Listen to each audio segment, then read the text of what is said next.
Hey everyone, welcome to today's edition of One Single Story. It is Wednesday, and we are in Nahum 2, and it says, your enemy is coming to crush you, Nineveh. Man the ramparts, watch the roads, prepare your defenses, call out your forces. Even the destroyer has destroyed Judah. The Lord will restore its honor. Even though the destroyer has destroyed Judah, the Lord will restore its honor. Israel's vine has been stripped of branches, but he will restore its splendor. But then he goes to list off all of these things about Nineveh, how bad they are, what's going to happen to them. But Nineveh is portrayed both in Jonah and here as this evil empire. Mm-hmm. What? The VeggieTales version of this. You know what the evil is? Yes, we talked about it on Jonah. They slap people with fish. Yes, they brought that up. Yeah. So that's what I was just picturing. Yeah. I told him he needed to see it if he'd not seen it. That's my favorite VeggieTale. But God's going to destroy. He says He's going to destroy them all. Were they all evil? And typically, is that the case? Or was the culture evil and everyone was being judged because the culture had turned evil? I'm just curious your thought, because I hear a lot of people using verbiage and language in modern times about things like this. Mm-hmm. And so I'm just curious your thoughts. Is everyone evil or is just the culture evil? And is there a difference? It's a very philosophical question because culture doesn't exist without people. Mm-hmm. And so that would lead me to say there are enough evil people that are in power that are creating that it's almost inescapable to anyone who lives there. That evil, the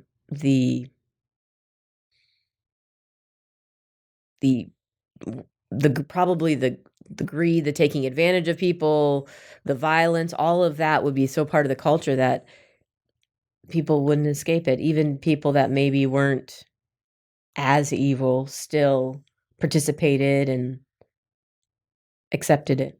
Yeah, I was going to say that it's like a multifaceted thing, right? Because when you live in a society that becomes evil or is portrayed, perceived as evil, then they're often making things normalized that you do not believe are right. But because you don't stand up against it, then you get judged by those same standards that, kind of standing back and doing nothing can be seen just as bad as being the person who's the perpetrator. It is a very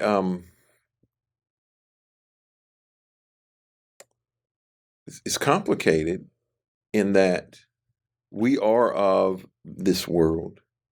Or, we live in this world. Some people would argue with me. They would say we're not of this world. We live in this world. That maybe is a better way to say it. But I travel enough. I go to some places where you're an American. You're great. Like you're going to get the royal treatment. But I've traveled to a few places in the world that being an American was a detriment. Mm-hmm. They spit on you. Did you lie and say you're a Canadian? Yeah, no, I did. I just didn't. I mean, I sure couldn't tell them I was one of them because that's pretty obvious. But you're evil, you're bad because you're an American, and so they have grouped me in with everybody. Yesterday's podcast, toward the end, I was talking about how spirituality, even in the church, can be way up here and then way down here so quickly. And your response was, not everybody. You say we, but it's not everybody. The answer to that is true. I don't think individually we have to participate in it. But what is our responsibility when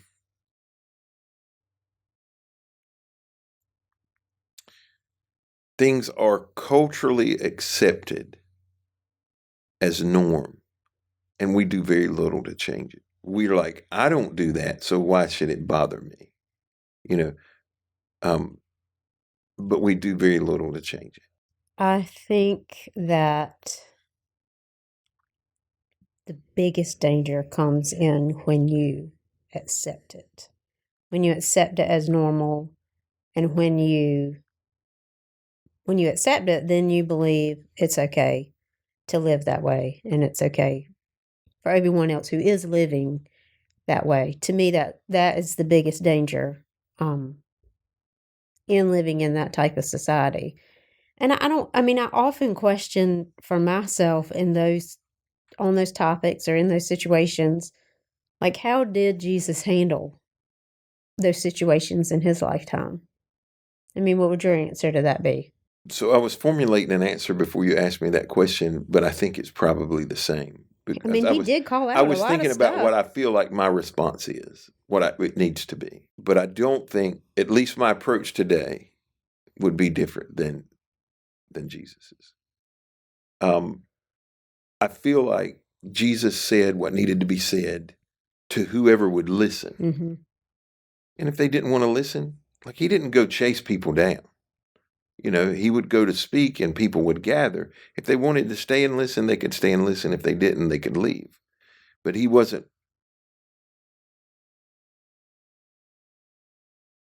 I don't know what the right word is. I never have viewed Jesus as being what I consider to be dogmatic. Like, Yeah. I'm right, you suck. It's got to be my way. No, I don't think he was. Now, and so my approach is, the obligation I have is to speak it in whatever environments that are available to me. And if you want to listen and follow, then you listen and follow. But it's not my responsibility to strong arm you or force you into doing it. That becomes, what I believe becomes to be legalism. Now, the minute, because Jesus ran into that. I've honestly only ran into this recently. So this is new to me, and my personality is trying to figure out, all right, how am I going to approach this? Because so recently, I've started doing regular reels, which get a lot, some of them, not all of them, but some of them get a lot more traction. And the same is true at the church. They get a lot more traction, which means the reach is to a lot of other people. And for about a month now, I've been getting these random trolls like that just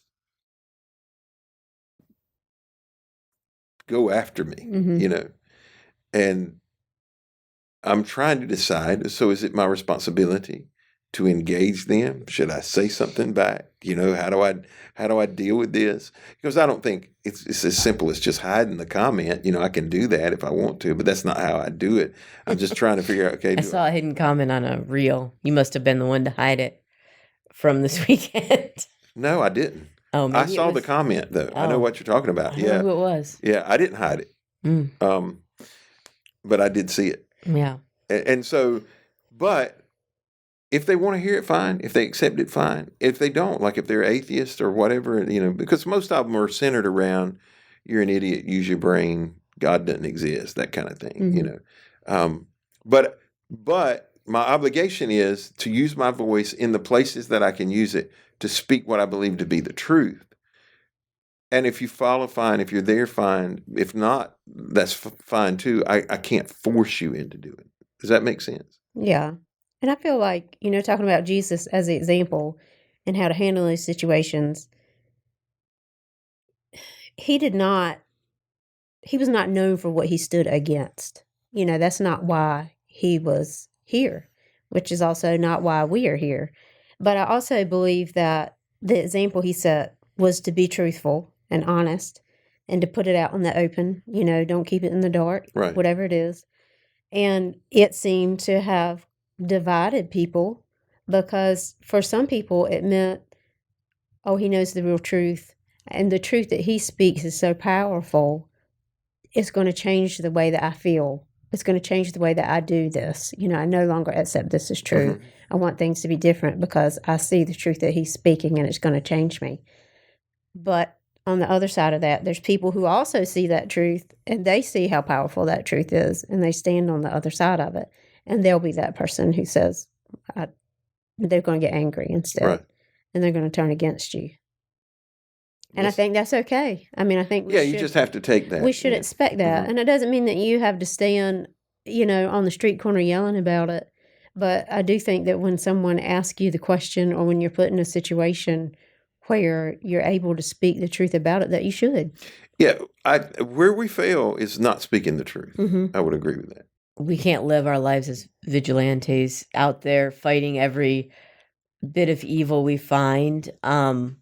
We have to do what we can in our lives to